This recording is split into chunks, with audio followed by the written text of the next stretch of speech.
This is probably my favorite TTArtisan lens to date. We're still getting that signature TTArtisan look, but it feels more polished and refined, both optically and mechanically, and the autofocus performance is their best one yet.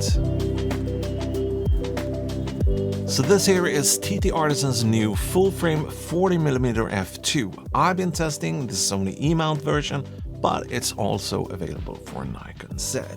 TTArtisan glass is usually pretty affordable, and this 40mm is currently selling for $168.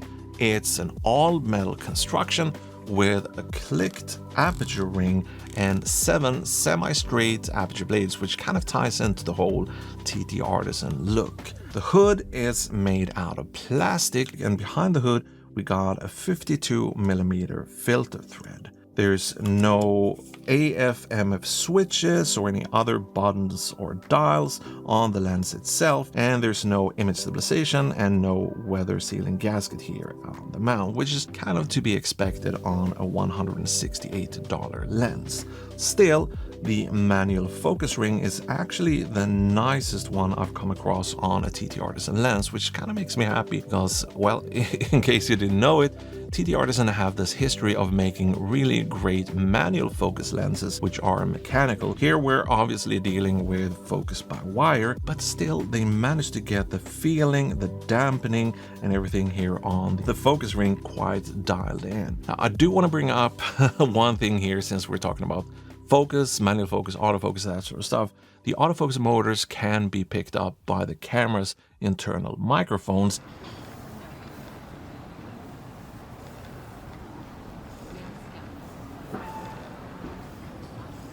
And what's even weirder, if you're doing manual focus, the camera can still pick up the focus motors inside.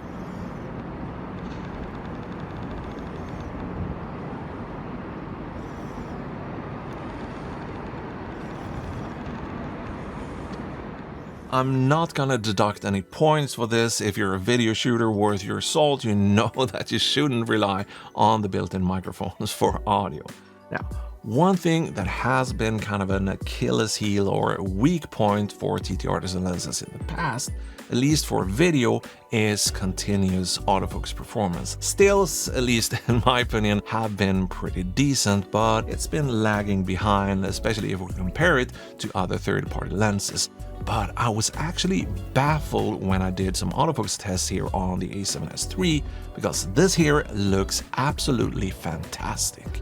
Face tracking, eye tracking, everything works perfectly. I don't know what to say, but this makes me incredibly happy to see. We're also seeing a tiny bit of focus breathing, something I've also complained about in the past. But to me, it looks like there is some improvements here as well. I'm not seeing the same dramatic amount of focus breathing, which again makes me super happy to see on this new 40mm. Now, flaring and vignetting, ghosting, that sort of stuff haven't been an issue either, at least not in normal shooting conditions.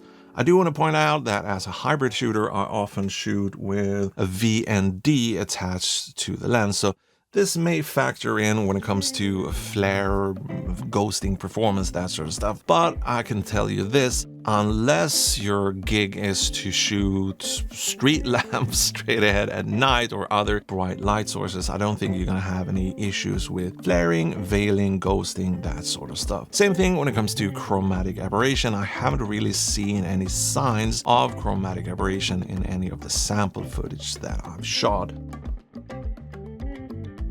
There is a tiny bit of vignetting, which is kind of to be expected on a $168 lens. Same thing when it comes to distortion.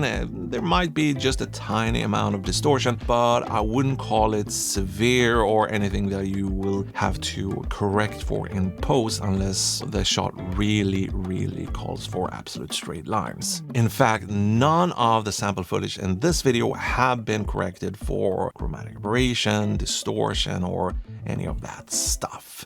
Now, minimum focus distance is another thing that I do want to bring up. So we got a minimum close focus distance of about 40 centimeters, which is slightly more than Nikon's 40mm f2 and even Viltrox f2.5, but we're still able to get nice subject isolation, and we're also seeing some of that classic TTArtisan character, and even in wider shots if we keep the aperture fairly open. Stop down to 5.6, a lot of that character kind of fades away and we're getting a more conventional or more neutral looking rendition. Personally, I prefer the more character-driven rendition, but it's nice to know that if we stop it down a bit, you can get nice, neutral and clean renditions from this lens. There's a time and place for everything, right?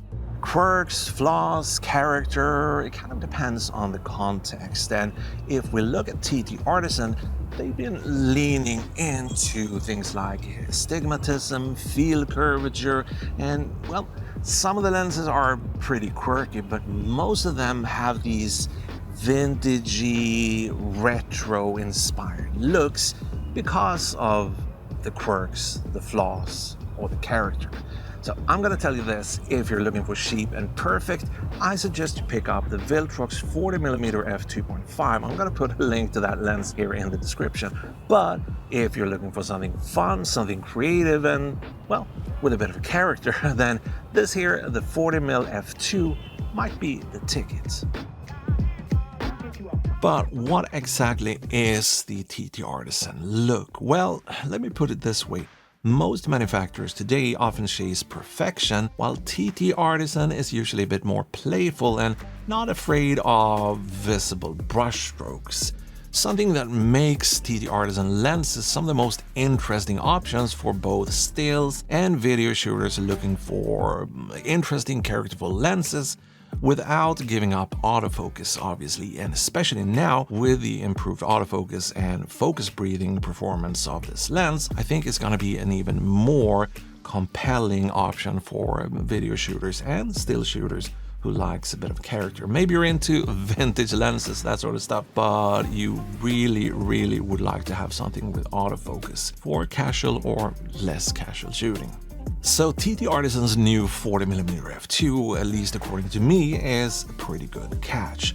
We're still getting that signature look, but with better optical and autofocus performance. The focus ring, like we talked about in the beginning of this video, even if there's a tiny bit of autofocus noise, is still one of the nicest ones I've come across on a TTArtisan lens. So remember that legacy of mechanical or manual focus lenses. So it makes it really pleasant to work with as a whole.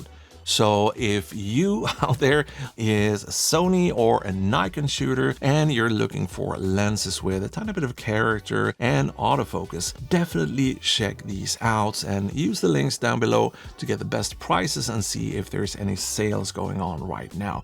With all the Prime days and everything going on right now or coming up, I think there's going to be some great prices, but it's already very affordable at $168. So kind of an no-brainer. Thank you for watching. Have a great rest of your day, and I'll see you in the next one. Goodbyes.